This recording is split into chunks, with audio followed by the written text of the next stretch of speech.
Teman-teman, kembali lagi di channel YouTube saya, Yusra Usman Alga ini. Buat teman-teman, semoga kita semua dalam lindungan Allah Subhanahu wa Ta'ala.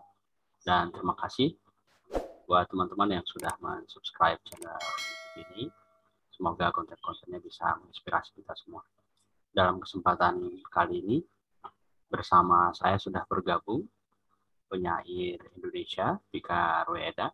Kita akan ngobrol lebih jauh bersama Bang Fikar terkait kegiatan berkeseniannya dan di luar berkesenian apa saja kegiatan beliau. Langsung saja kita sapa Bang Fikar. Assalamualaikum Bang. Waalaikumsalam warahmatullahi wabarakatuh. Apa kabar Bang? Alhamdulillah sehat. Alhamdulillah. Sehat walafiat. Alhamdulillah. Ini di rumah ini ya? Di rumah. Kegiatan gimana? Banyak luring dari? Untuk sementara ini karena situasi sedang pandemi, jadi kita lebih banyak Rumah. Ya secara virtual dan ya aktivitas lebih banyak di rumah. Ya. Jadi Bang Fikar, sejak kapan Bang Fikar ini mengenal seni? Sebagai manusia, ini umum ya, sebagai manusia secara umum dan sebagai orang Gayo secara khusus mengenal kesenian sejak dalam kandungan barangkali, karena tradisi kita adalah bagaimana orang-orang tua biasanya mendendangkan atau menyanyikan atau menasihatkan, menitipkan pesan-pesan tertentu ketika kita dalam ini biasa dilakukan oleh orang-orang tua kita. Barangkali mereka sambil berjangin, sambil ini. Mungkin itulah pengenalan seni pertama barangkali ya, tidak sejak dalam kandungan. Tentu kemudian ketika kita lahir kita mengasah. Jadi semua manusia punya bakat seni. Memang dititipkan bakat seni, tetapi kemudian ada yang mengarahkan ke sana, ke bagian kesenian, ada yang kemudian ke bagian-bagian yang lain. Nah, saya kebetulan karena tradisi berkesenian kita di Gayo, secara tradisi kita terlibat dalam peristiwa-peristiwa kesenian, yang itu kemudian memberi perhatian saya terutama kepada sastra dan teater sebetulnya dulu. Perkembangan ini seiring dengan waktu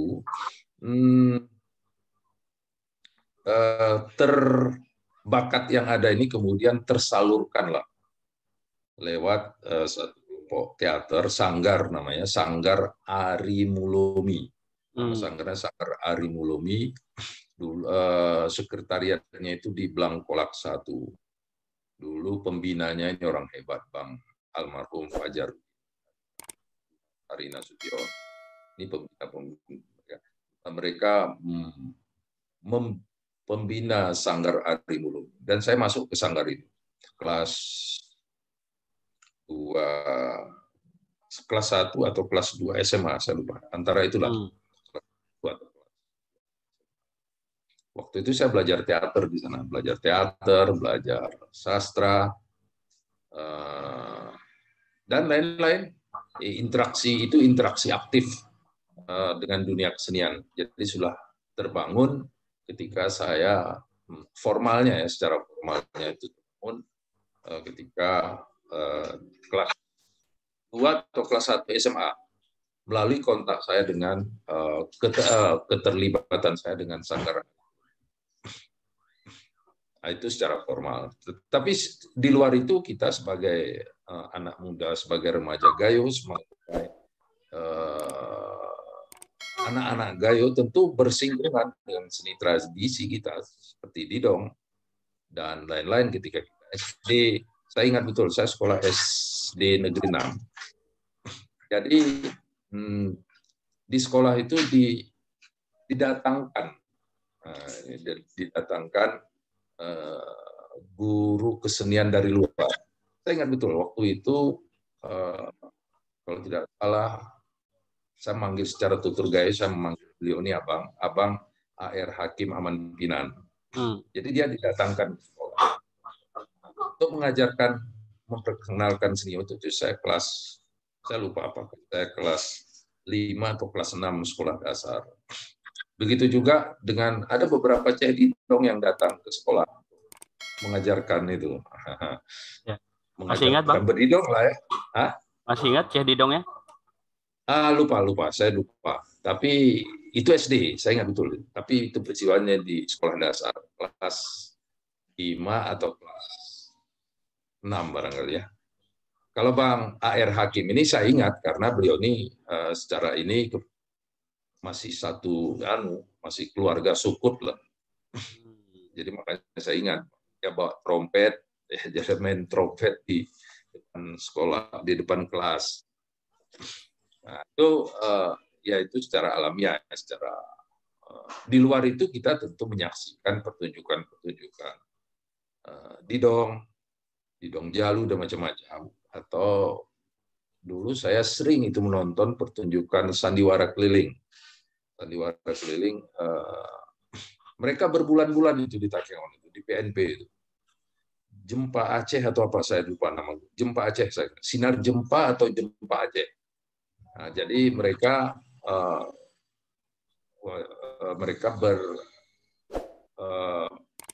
berdiam di satu daerah itu lama, ya, mungkin berbulan mereka berdiam.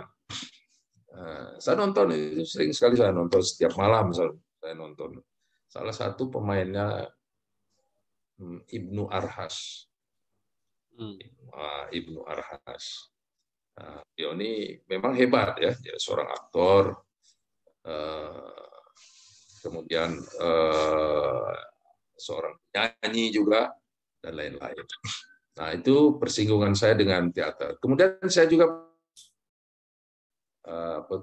pertunjukan teater, kalau dulu namanya disebut drama ya, di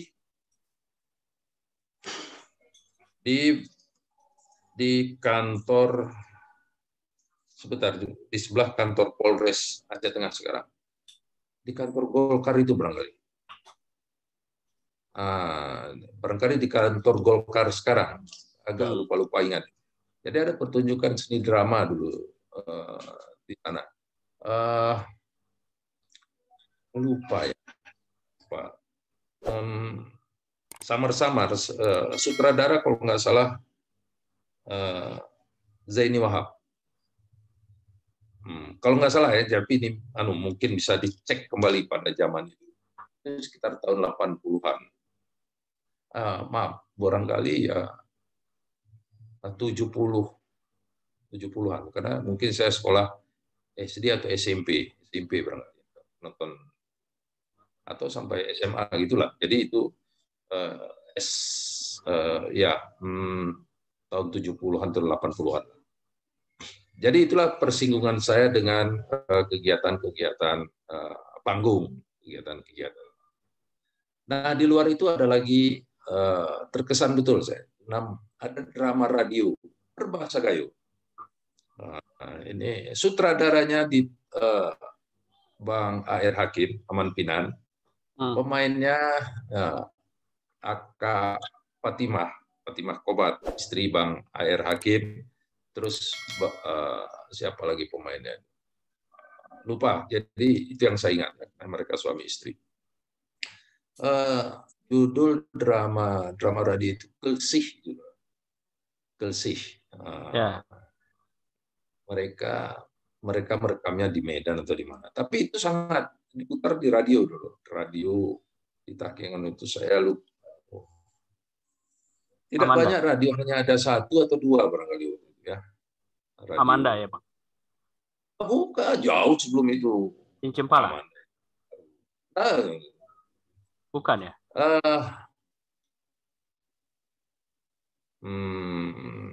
Lupa. Jadi itu jauh sebelum Cincempala, jauh sebelum. Jadi saya ingat betul ini drama.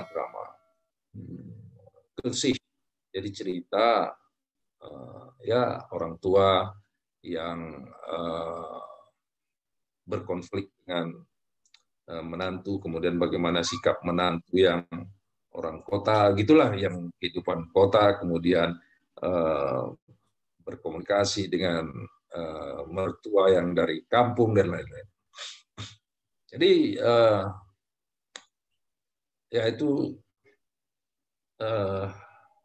saya ingat karena zaman itu tidak banyak hiburan, ya. Tidak televisi belum ada. Kalaupun ada, cuma kami nonton sekali-sekali, itu pun menonton kalau ada pertunjukan pertarungan tinju Muhammad Ali, itu pun nontonnya di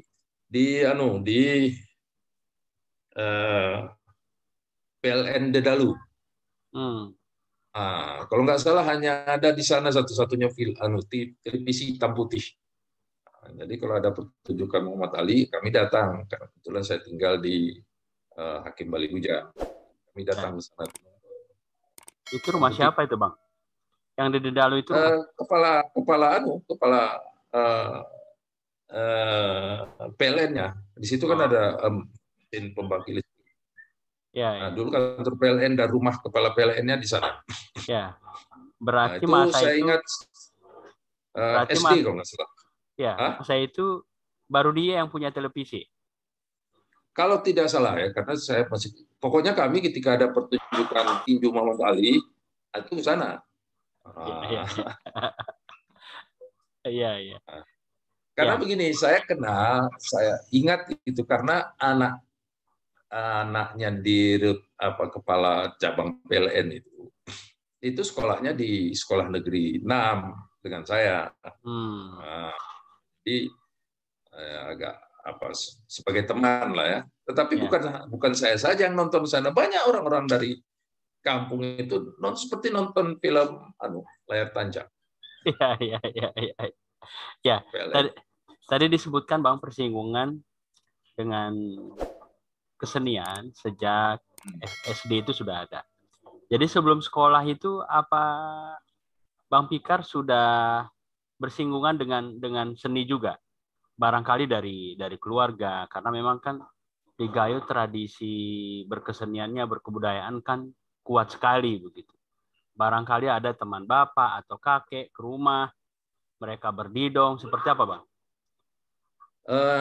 Ya, saya ingat, jadi waktu saya kecil-kecil itu, kami tinggal di kampung Hakim Bali Bujang ya, sekarang Hakim Bali Bujang, Jalan Merah Mege, Kampung Bali. Nah, kakek saya M. Kasim Amin almarhum, beliau ini sering mengundang penyair ke rumah. Ceh Didong. Dia undang Ceh Didong. Saya ingat barangkali termasuk Mahlil, siapa tuh dulu pernah diundang. Kita masih kecil-kecil itu. Barangkali SD ya. Jadi kakek saya ini dia mengundang penyair ke rumah, kemudian dia rekam. Jadi kita nikmati pertunjukannya di rumah, itu pertunjukan keluarga akhirnya. Jadi saya tidak tahu bagaimana mereka terinspirasi membuat, itu kan sama ya seperti sekarang ini kita mengundang seniman-seniman tertentu atau artis-artis tertentu ke rumah, mereka manggung, kemudian kita saksikan, kita nikmati. Rupanya tradisi ini sudah berlangsung lama, sejak lama ini di Gayo yang begini. Jadi Ceh itu diundang ke rumah, mereka kemudian berdidong di rumah, berjangin lah ya, jangin di rumah, dan lain-lain. Nah, itu antara lain yang saya ingat ketika kecil-kecil. Luar cerita-cerita yang saya sampaikan tadi, nonton drama dan lain-lain. Ya, ini diundang khusus ya Bang Fikar ya, bukan karena hajatan ya? Bukan karena hajatan, bukan karena ada acara akikah atau apapun, enggak. Memang diundang khusus. Ya. Diundang. Jadi kakek saya ini, saya kira luar biasa itu ya, memperkenalkan Ya, seni tradisi kepada keluarga. Dan kita diundang, bukan, kita duduk bersama menyaksikan, eh, menikmati eh, penyair-penyair Gayo ini berdidong.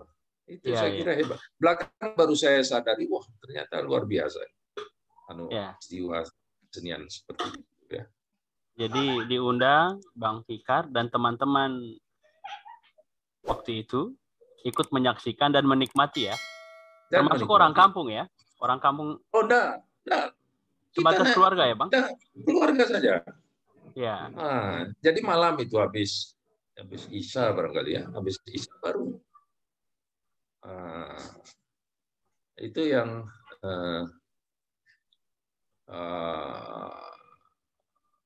bersinggungan lah dengan dunia kesenian. Kemudian ada satu lagi nih, ini yang saya ingat. Kenapa saya ingat? Karena memang memberi kesan. Kami memanggilnya Datu Lumut. Datu Lumut atau Datu Tembuk. Lupa saya. Tutur kami berdatu lah ya, tutur. Datu Lumut atau Datu Tembuk. Lupa saya. Antar kedua tema itu. Dia ini berkekabaran, bercerita. Orangnya sudah tua, ya orang datu lah ya, orang sudah tua. Jadi bercerita tentang, saya tidak tahu apakah itu peristiwa nyata atau fiksi, tapi dia ceritakan bagaimana dia dimakan harimau, kemudian kuping bagaimana dia menyelamatkan diri dari harimau, dia jewer kuping harimau itu. Ini diceritakan. Jadi prosa ini, maksud saya kenapa lekat saya ingat itu karena memang menarik gitu ya, terkesan betul. Jadi dia ceritakan. Yang saya ingat itu cerita itu karena memang seram, ngeri kan kita mendengar ya, bagaimana lehernya masuk ke mulut harimau itu ya. Bayangan itu kan besar sekali mulut harimau. Lehernya masuk sebelah, kemudian dia bisa selamat dengan menjewer kuping harimau ini. Itu antara lain kisah yang diceritakan oleh Datu Tembuk ya, Datu Tembuk. Iya. Jadi, Datu ini pun tidak setiap saat di rumah. Biasanya kapan hadir? Saya lupa peristiwa tertentu, tapi dia kadang-kadang hadir, gitu. Nginap di rumah. Ya masih ada hubungan keluarga lah biasa kan. Jadi kalau sudah hadir, nginap, berkekebaran ya? Dia bercerita. Kita dengar tuh anak-anak di rumah, bukan anak-anak di seluruh kampung. Ya. Jadi selain Bang Fikar, waktu itu di rumah itu siapa lagi anak-anak yang ikut ada kan mendengar cerita, menyaksikan didong? Ya ada sepupu-sepupu kita, kemudian Pak Ci. Kebetulan saya kan cucu, jadi Pak Ci ada. Itu mereka masih remaja-remaja semua, saya masih kecil. Ya. Jadi anak-anak kakek ini masih ada yang remaja, kemudian ada keponakan kakek yang kali yang datang ke rumah gitu. Tapi bukan warga semua, bukan warga. Keluarga lah. Iya. Rame, Bang, keluarganya waktu itu? Enggak rame. Mungkin ya tempat kita rumah itu kan balai-balai, ruang makan lah sekarang. Makan. Ya kalau hitungan belasan ada ya? Ya mungkin gitu, tapi sampai puluhan, 20, 30 orang dah sampai. Ya keluarga sebetulnya, keluarga beberapa, mungkin sekitar 10.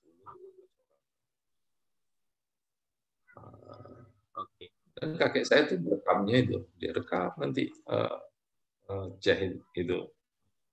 Dan hebatnya waktu itu kakek itu sudah punya alat rekam ya, Bang? Iya, dia punya alat tape recorder. Iya. Dan kakek ini saya cerita tentang kakek saya ini. Dia itu pemain menguasai alat musik biola. Hebat ya. Ya, dia menguasai alat musik biola, kemudian piano juga.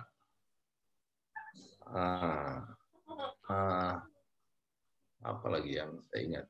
Biola dan piano itu masalah. Fotografi juga, fotografi. Dia punya alat foto, kamera ya. Itu kan barang-barang yang zaman itu tidak umum. Ya. Tapi dia punya itu. Termasuk ketika Presiden Soeharto datang ke meresmikan pabrik gula Mini di Buter, Desa Buter, itu kakek ikut memotretnya. Dan dia dokumentasikan karya fotografinya itu. Ya. Saya ikut memotret. Ini sense seninya kan cukup tinggi kakek ini ya Bang ya. Ya, saya kira jadi saya beruntung punya kakek. Ya. Jadi dia membaca juga, kemudian dia punya banyak koleksi buku, dan saya banyak membaca buku-buku atau majalah-majalah yang dibeli oleh kakek. Ya, itu berbahasa apa? Bahasa Indonesia? Bahasa Indonesia. Ya. Bahasa Indonesia. Karena kan waktu itu ada juga orang Gayo itu yang polyglot, bisa lebih dari 2 bahasa di zaman itu. Ya, kakek saya ini menguasai bahasa Inggris. Dia menguasai bahasa Inggris. Ya, dia memang suka baca memang. Jadi baca, suka seni, main musik, ya. Terutama main musik tadi. Ya, kemudian ya saya akhirnya banyak membaca dari buku-buku atau majalah-majalah yang koleksi kaki. Karena ada tuh beberapa majalah yang tentang anak cerita kan banyak tuh waktu itu. Jadi, beliau, saya nggak tahu dari mana mereka kakek ini membelinya, mungkin ada tuh kitab. Nah, kakek saya ini salah seorang pelanggan majalah Al-Muslimun. Al-Muslimun. Itu distributornya, kalau nggak salah Pak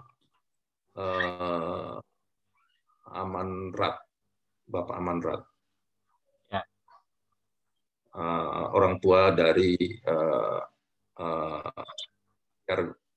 Ahyar Gayo. Al-Muslimun, masuk juga Panji Masyarakat. Itu kakek langganan majalah, langganan tetap. Dan saya banyak membaca dari antara lain buku-buku itulah. Kakek ini bapaknya almarhum ibu atau almarhum bapak? Ibu. Itu dari ibu. Kalau dari bapak, jadi dari bapak ini entah bagaimana kami memanggilnya 2 versi. Kalau yang dari ibu kami panggil kakek. Kalau dari bapak ini kami manggil lawan. Nggak tahu, saya nggak ngerti waktu itu kenapa ada perbedaan panggilan seperti itu ya, kakek dan lawan. Jadi kalau saya sebut awan itu berarti dari bapak. Nah, awan ini namanya Said. Awan ini, beliau ini orang hakim. Orang hakim dulu kecil-kecil di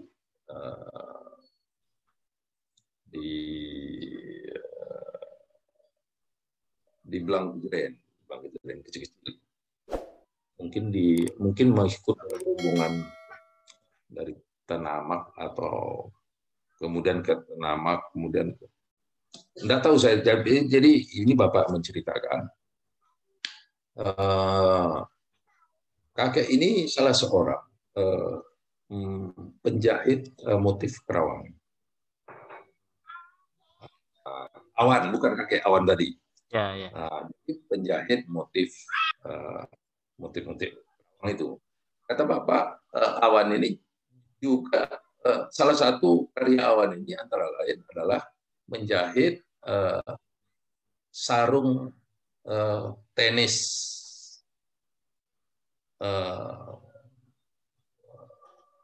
dulu kan sudah masuk Belanda ya. Ya. Belanda. Jadi mereka main tenis di lapangan tenis kalau nggak salah di dekat Pendopo itu dulu. Nah, sarung raketnya itu antara lain diberi motif awan, dan itu awan yang menjahitnya. Ya, awan yang menjahitnya. Dan bakat titisan darah dari awan ini turun ke IBI. Nah, jadi IBI salah seorang IBI kami ini sangat mahir sekali menjahit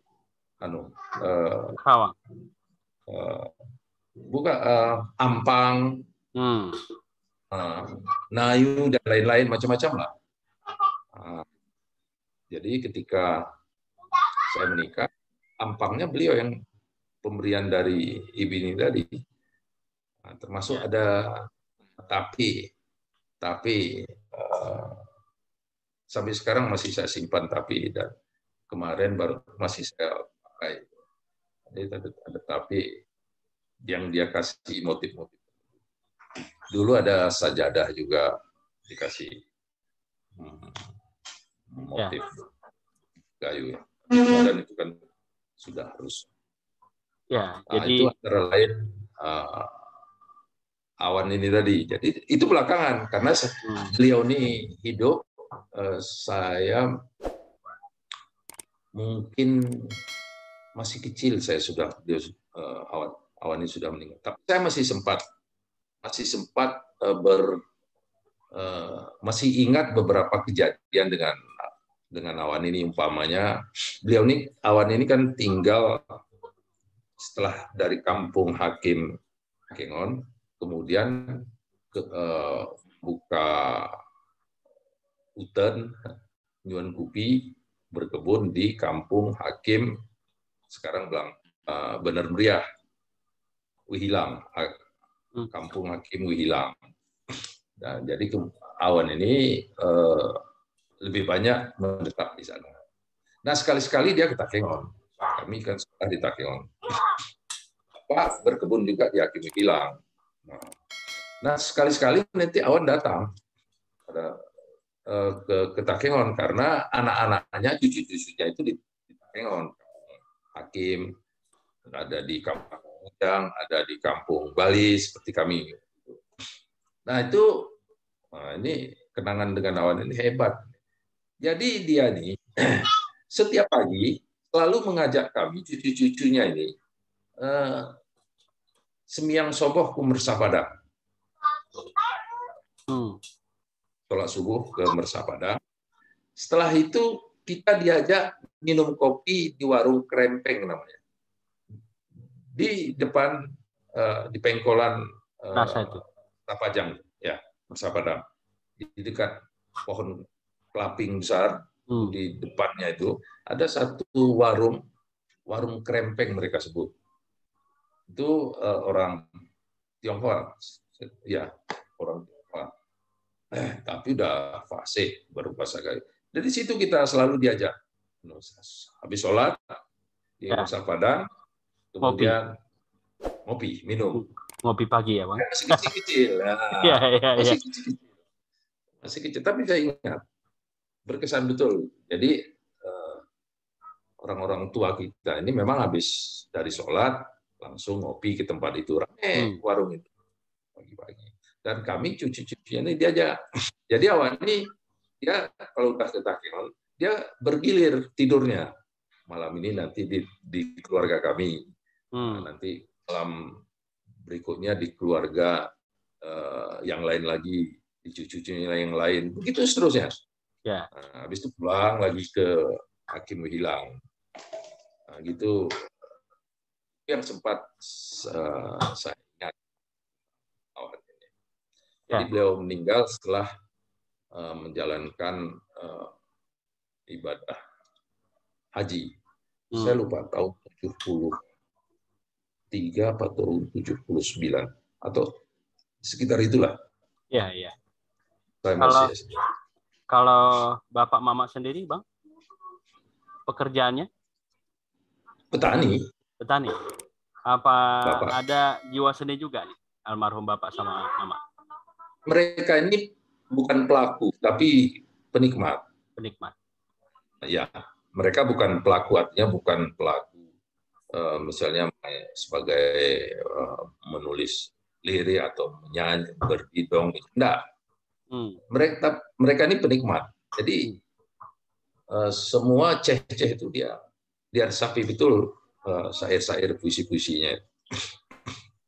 Jadi dia sampai masa tua itu dia koleksi kalau ya ada didong-didong yang dia terpikat, koleksi di HP-nya. Ya. Jadi sejak dulu memang penikmat, bukan pelaku ya, penikmat. Kalau Anda pertunjukan didong nanti Bapak nonton. Ya, ya. Kalau Ibu juga begitu. Ya, kalau bersaudara, Bang? Kami 6 bersaudara, saya yang paling tua. Ya, bisa disebutkan dulu nama Bapak, Ibu, kemudian ya. saudara. Bapak Marwan Hakim meninggal pada 4 Juni kemarin. Dalam 7 menjalan masuk ke 8 tahun lah. Kemudian Ibu Nur Aida binti M. Kasim Amin. Itu meninggal dalam usia 77 tahun. 6 bulan lalu. Nah, kemudian dari mereka lahirlah anak saya yang tertua. Kami saudara, saya yang tertua. Kemudian nomor 2 Firman Sahaman Cikal. Nomor 3 Muhsin Aman Akila. Muhsin ini sekarang di Riau baru. Yang keempat Nila Fiani Inananda di Takengon, seorang birokrat ASN. Kemudian nomor 5 Khairin Takengon, nomor 6 Lady Inan Hafiz di Cimahi. Kami bernam. Ya, ya. Jadi di antara 6 bersaudara ini yang fokus berkesenian, Bang Fikar, atau yang lain juga ada? Artinya yang aktif, yang terlibat dalam secara aktif itu kemungkinan hanya saya. Yang lain ya itu tadi penikmat pasif. Penikmat ya, Pak. Penikmat. Adik Khairin pernah ikut di teater, tetapi kemudian tidak lama. Sempat ikut dalam beberapa pertunjukan, tapi tidak lama. Kemudian dia tinggalkan dunia kesenian. Kemudian Laviani Inananda, dia sering jadi pembawa acara di acara-acara pemerintahan di Aceh Tengah. Ya. Tapi secara yang aktif itu memang saya. Ya. Aktif dalam yang terlibat langsung, berkreasi langsung ya, berkreativitas. Ya.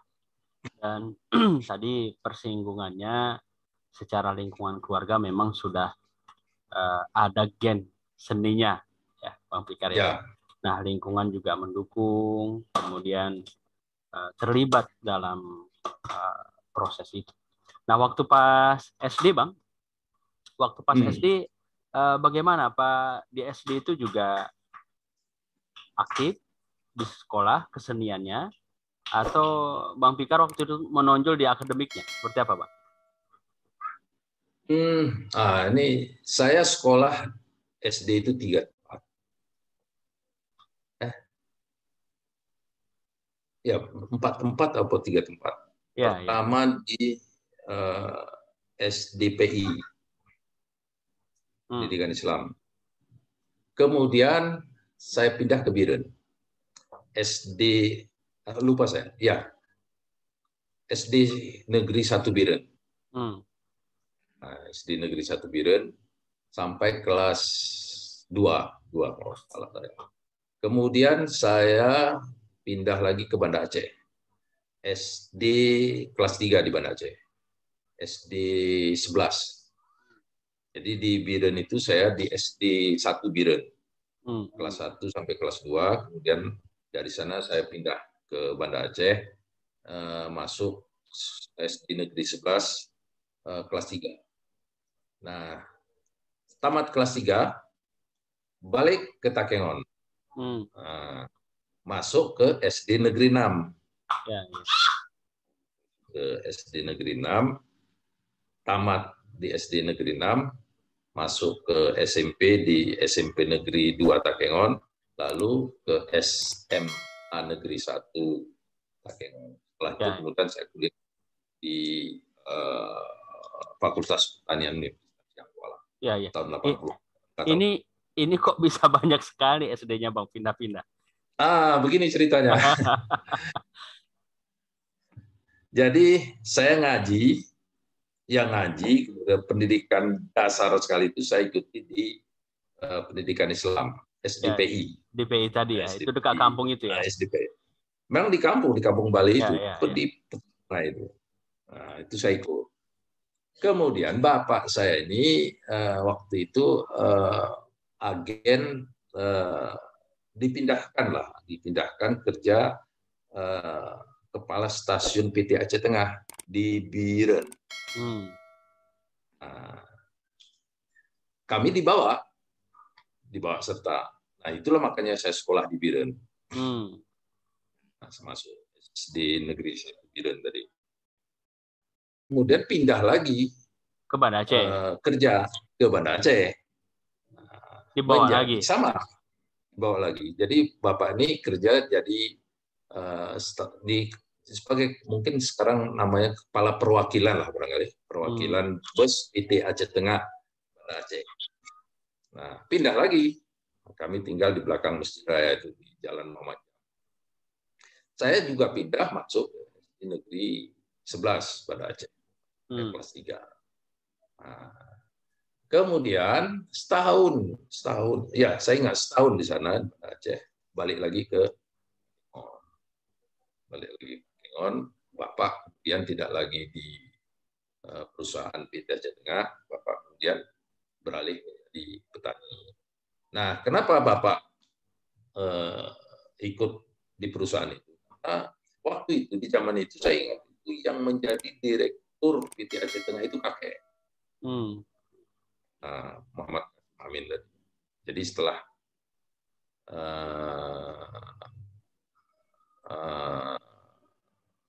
Datu Mahmud, Haji Mahmud, kemudian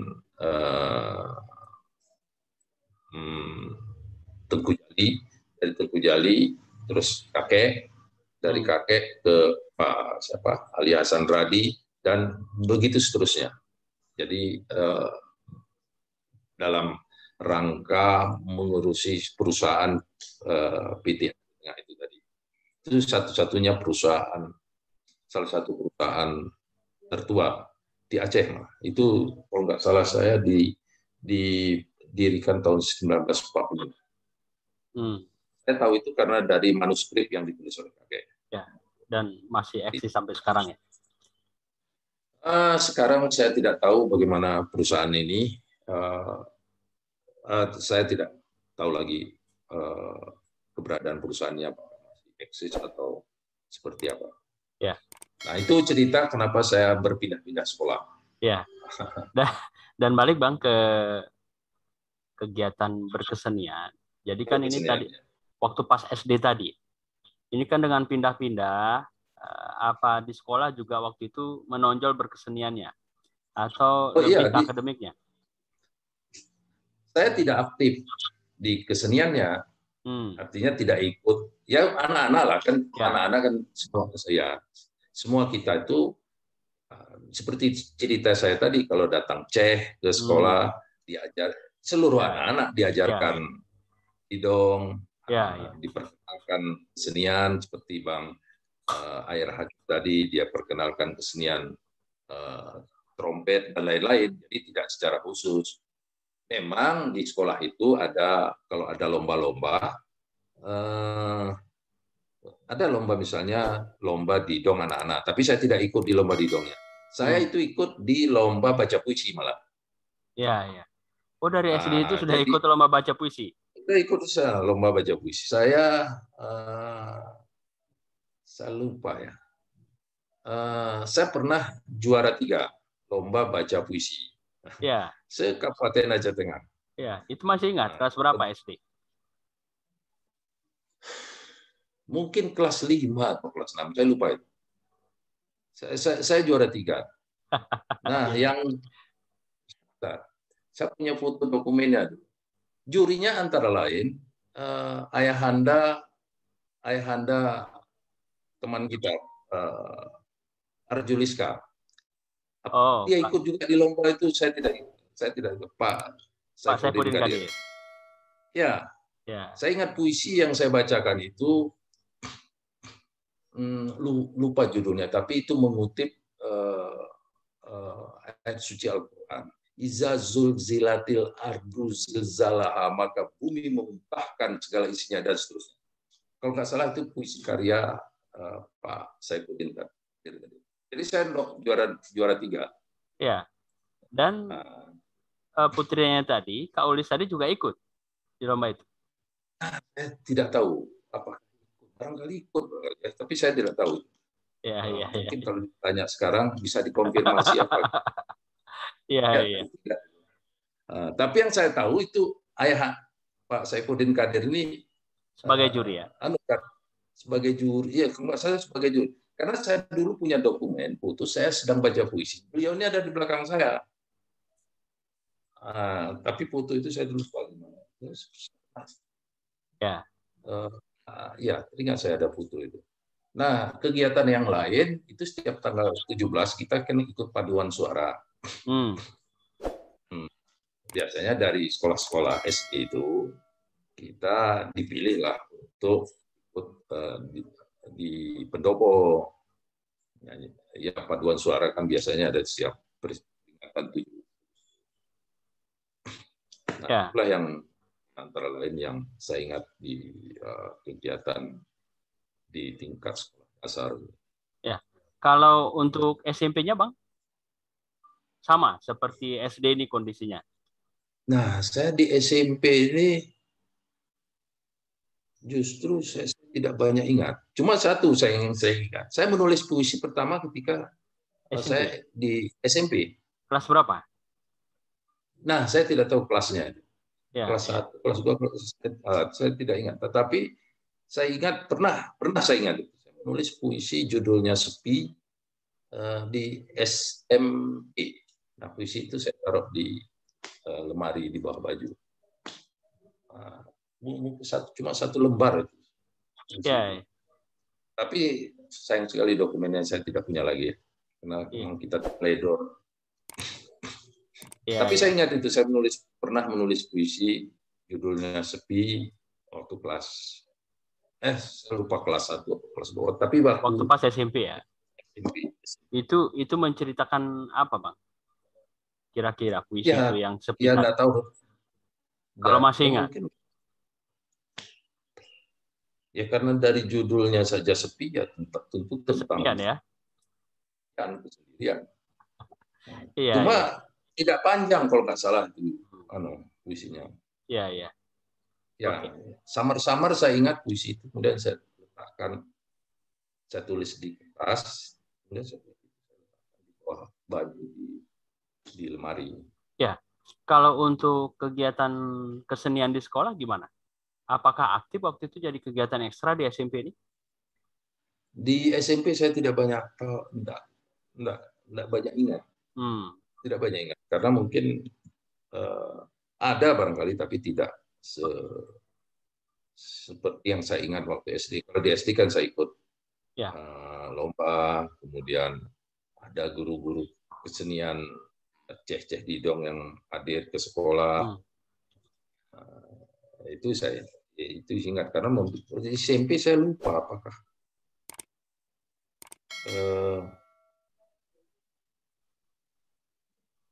ada, lupa saya. Ya, ya. Kalau untuk SMA bagaimana, Bang?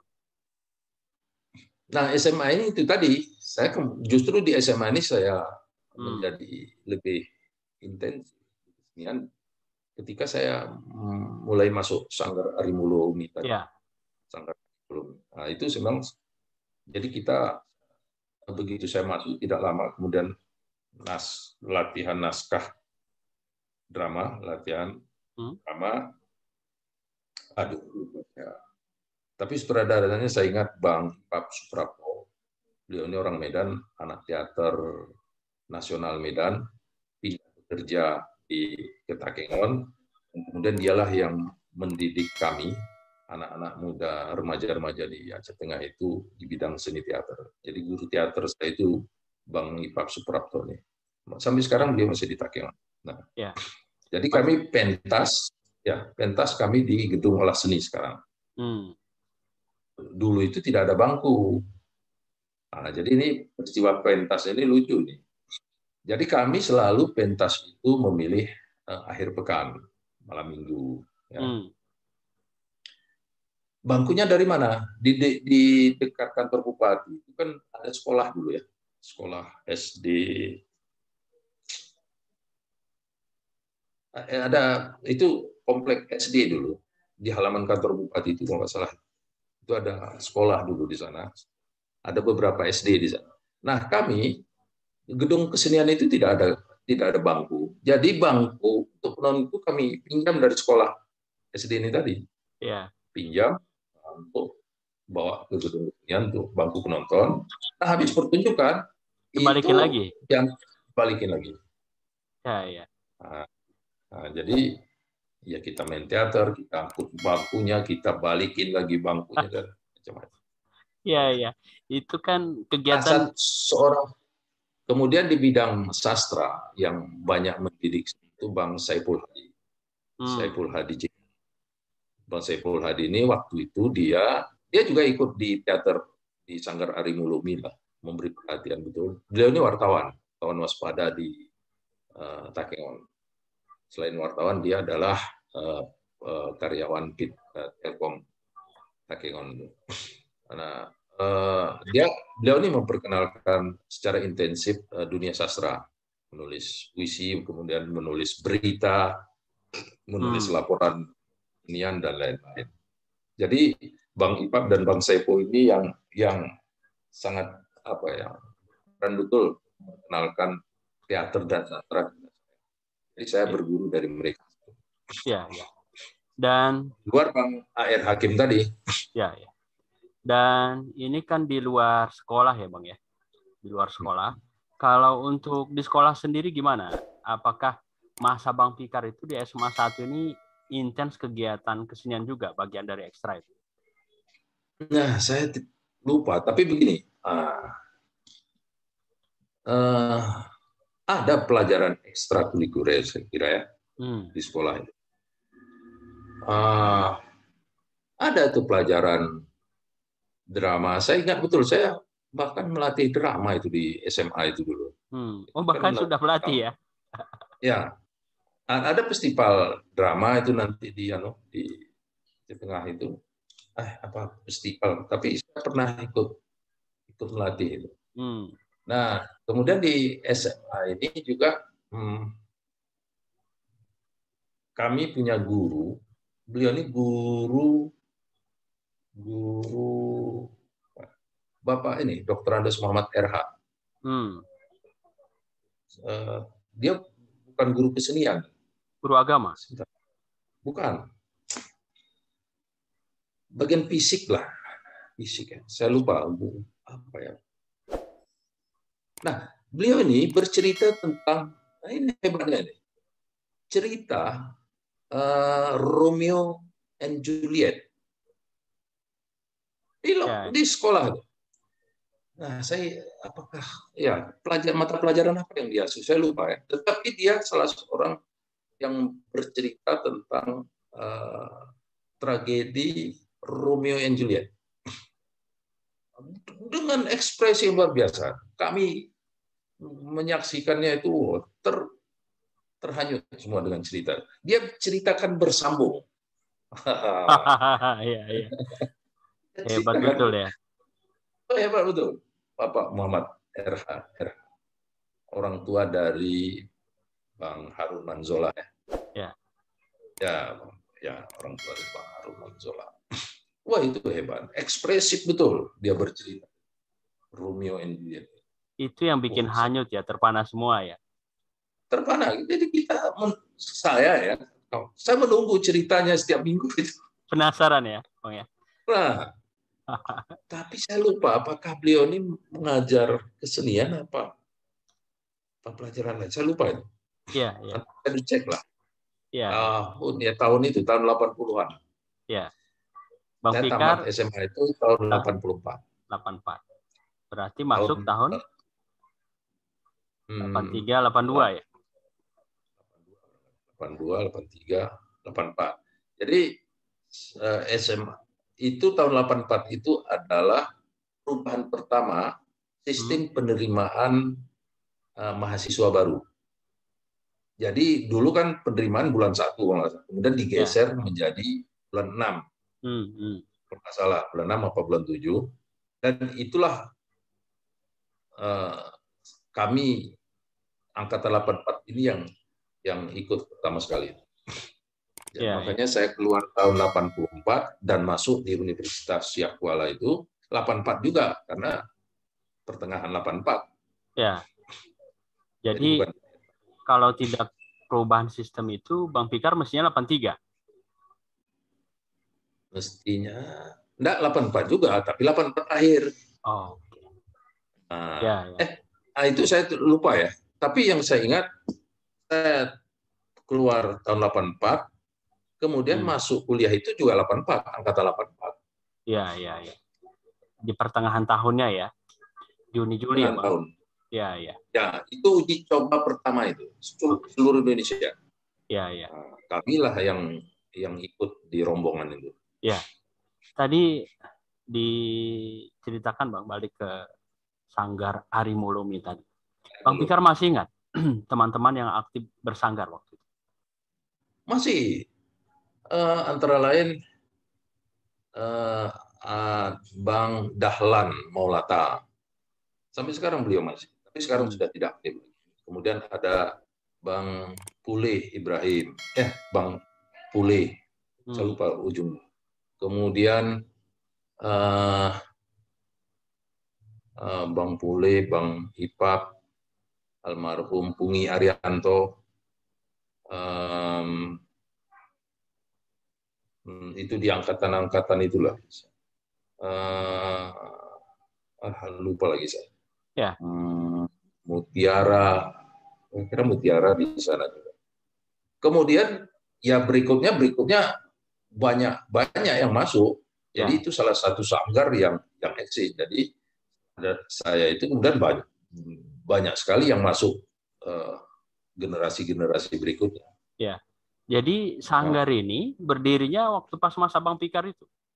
Oh enggak, jauh sebelum itu. Sebelum juga sebelum juga sudah. Kira-kira Bang, sampai tahun berapa ini Sanggar Arimulumi Sanggar ini eksisnya?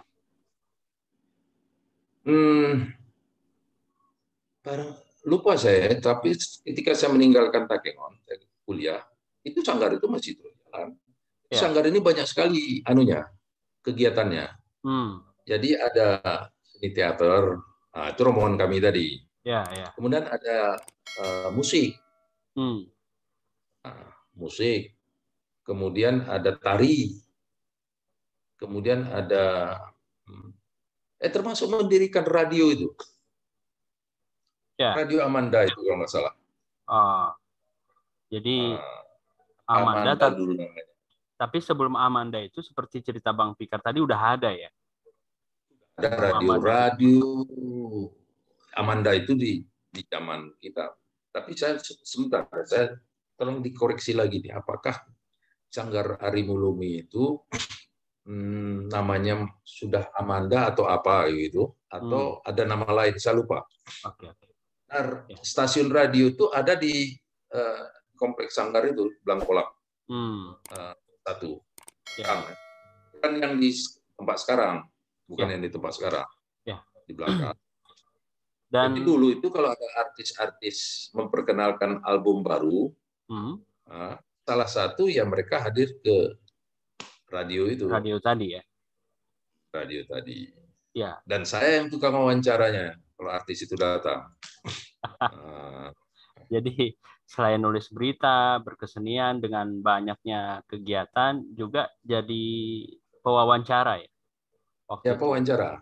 Ya. Jadi saya mewawancarai, lupa saya siapa. Apa Niki Astria atau Nike Ardila atau siapa?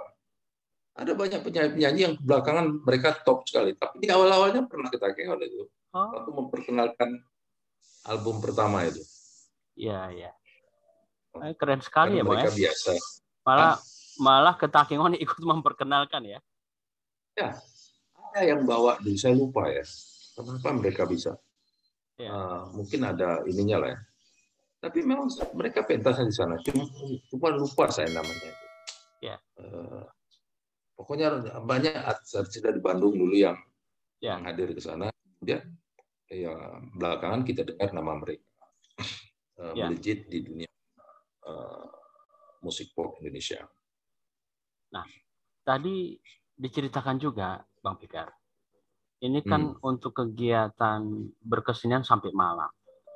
Jadi dukungan orang tua sendiri, Bapak Mama gimana, Bang? Mereka mendukung. Mereka mendukung. Artinya, ya orang tua kita digayul lah. Tidak ada yang secara khusus jangan jadi ini. Enggak, mereka ini mendukung. Malah belakangan itu ibu saya tuh minta menyaksikan ketika saya di panggung. Jadi sering itu, jadi kami pentas di mana gitu, kemudian ya bapak ibu ikut. Nah, ikut menyaksikan. Kebetulan dari beberapa panggung ini mertua saya juga kan orang berkesenian. Jadi dulu pernah kami ke Sabang, panggung. Jadi bapak dan ibu itu ikut menyaksikan itu. Panggung di tas. Nanti kalau ada puisi saya terbit di koran, bapak itu baca. Dan nanti, ya apa nggak bahaya puisimu ini? Gitu-gitulah. Iya, Bang. Nah, kadang-kadang diperingatkan, jangan terlalu tajam, jangan terlalu keras sekali. Iya. Jadi apresiasinya tinggi sekali. Ya. Ya, beliau tahu ya karena mengikuti ya, makanya ini jangan terlalu kritis, jangan terlalu tajam begitu ya. Itu diingatkan saya. Itu diingatkan betul saya itu. Saya bilang, itulah jadi kan orang tua itu khawatir ya. Iya. Jadi pola asuh gimana, Bang? Ini hebat nih ceritanya. Jadi bapak dan ibu ini ketika mereka masih ada, mereka kadang-kadang duduk di depan rumah sore-sore atau pagi. Dan yang mereka kemudian nelpon, jadi kita sering kontak. Kebanyakan beliau yang nelpon memang. Ya. Jadi dia telepon anak-anaknya semua. Kadang-kadang kita telepon gitu kan. Nah, pokoknya setiap minggu itu ada aja kontak. Jadi sekali waktu tengah muda Bapak, ini kami rumah Ibu Muni, Arab Numani, menunggu hari-hari lewat. Seperti puisimu itu katanya. Nah, saya memang pernah menulis puisi ya. Jadi, ya kalimatnya persis seperti itu. Ya. Menanti hari-hari lewat. Itu yang kemudian dia ucapkan. Wah, ini Bapak luar biasa, saya bilang. Ya. Ketika Artinya menyampaikan. Lagi-lagi ya bisa menyampaikan ini karena beliau mengikuti, baca gitu Bang. Nah, makanya saat komunikasi itu ingatannya balik kemudian teringat, makanya disampaikan Ya, seperti puisimu itu begitu. iya. Menunggu hari-hari lewat kalau nggak salah. Begitulah anunya. Ya, wah, Pak ini. Iya. Kalau untuk pengasuhan Bapak Mama sendiri gimana Bang di keluarga? Apanya? Pola asuh Bapak Mama ini ke abang dan bersaudara. Jadi begini, Bapak ini kan setelah tidak lagi menjadi kepala perwakilan di tengah tadi, lebih banyak di kebun. Banyak di kebun, dihakimi hilang. Ya. Nah, kami kenapa tidak ikut ke kebun? Karena kami sekolah di Takengon. Nah, jadi kami, saya dengan adik-adik yang lain masih karena sekolah di Takengon, maka kami tidak jadi kami tetap tinggal di Takengon. Ibu lah yang berlalu ya, karena Bapak biasanya seminggu sekali pulang. Seminggu mungkin ya, menjenguk. Habis itu berangkat lagi, itulah kira-kira seminggu di kebun pulang. Nah, kami bersama ibu. Nah, ibu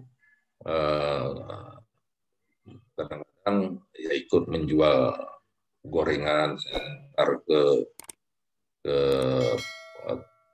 kedai-kedai itu untuk kemudian kadang ibu ini hobinya dagang, hobi. Jadi ya barangkali itu membantu ekonomi. Kemudian pernah juga kami pernah tinggal di ujung Totor Bali, sewa rumah ujung Totor, hubungan langsung dengan Wipangan di bawahnya. Di deretan rumahnya Ahyar paling ujung, kami paling ujung sebelah. Mungkin lupa saya setahun apa berapa banget. Dan itu kita jualan. Ibu tadi jualan ada jualan sayur. Sayur inilah ya.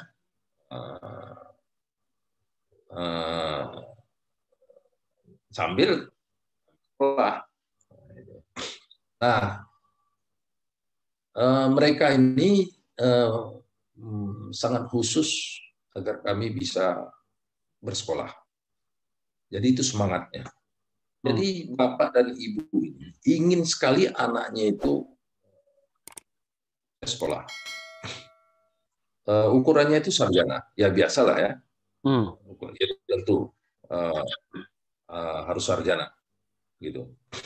Nah, ketika saya kuliah di pertanian, saya hampir putus asa, bukan putus asa sebetulnya, ketika setelah KKN tahun 1989, kemudian Serambi Indonesia itu buka di Aceh. 3 bulan setelah Serambi Indonesia buka, saya ikut bergabung dengan Serambi Indonesia. Saya baru saja menyelesaikan kegiatan KKN. Jadi itu ada masa 6 bulan lamanya setelah KKN itu ke penelitian, dan itu ada 6 bulan jeda. Dan di jeda itu saya masuk Serambi Indonesia. Nah, karena keasikan kerja, menurut saya sarjana. Nah, itu pikiran saya waktu itu. Jadi hampir saya tidak selesaikan itu kuliah. Karena menurut saya sudah kerja dan sarjana ini tidak terlalu, ini lagi gelarnya ini apa gitulah kira-kira pikiran anak mudanya. Tapi bapak dan ibu terus mendorong. mendorong, jangan, kau selesaikan ini sedikit lagi, kayak gitu. Selesaikan sampai tuntas. Dorongan-dorongan itulah yang kemudian akhirnya, iya juga, saya harus selesaikan. Memang kemudian saya selesaikan, walaupun sudah agak terlambat lah. Ya. Karena lama sekali, karena sudah saya ikut, sudah bekerja, mendapat penghasilan, dan ya kemudian asik di situ ya. Untunglah Bapak dan Ibu ini yang mendorong, kuat sekali dorongan itu sehingga saya bisa menyelesaikan. Secara akademis barangkali saya sudah selesai karena mata kuliah sudah tidak ada. Cuma tinggal ujian skripsi lah. Tapi alhamdulillah kemudian saya bisa menyelesaikan. Dan mereka bangga sekali. Dan seperti orang-orang tua kita, kalau anak sudah sarjana itu, ya mereka merasa inilah ya, merasa sukses lah mendidik. Dan alhamdulillah kemudian kita bisa anak nomor 3 bisa selesai sarjana hukum, kemudian yang lain-lain yang anak bungsu bisa sekolah farmasi, kemudian yang nomor 2 yang kuliah di dan tapi tidak menyelesaikan, kemudian Khairin dia di UGM ya tapi D3 ya bidang pariwisata. Tetapi secara pendidikan kita inilah, kemudian adik saya yang nomor 4 si Nila Piani, dia menyelesaikan sarjananya di Takengon, kemudian inilah karena dia sambil bekerja. Ya. Jadi ibu dan bapak ini sangat ini sekali terhadap diri. Memang didorong betul sejak awal, didorong betul. Kita ingin anaknya itu dia tidak ingin anaknya itu hanya tamat SMA. Makanya kita didorong betul untuk bisa menyelesaikan sekolah. Dan ibu saya itu, ini kalau sudah saya itu mendapat 2 kali kiriman setiap bulan. Tanggal 1, tanggal 15. Kenapa dapat 2 kali kiriman? Bapak dan Ibu ini takut kalau sekali dikirim uang belanja habis. Jadi mereka itu dia atur tanggal 1 dan tanggal 15. Itu kiriman tidak melewat pos dikirim uang itu, tapi lewat bus di Aceh Tengah. Nah, Ibu itu saya tidak tahu ya apa yang dia pikirkan. Jadi selain mengirimkan belanja uang bulanan, setengah bulanan gitu, Ibu itu kadang-kadang juga mengirimkan 1 kotak. Isinya itu ada telur, ada madu, ada susu kaleng itu dikirim. Ini mungkin takut orang tua kita ya. Jadi dia kirim itu telur, madu dan susu dan yang lain seperti terong ago dan lain-lain lah. Jadi dia kirim itu waktu saya di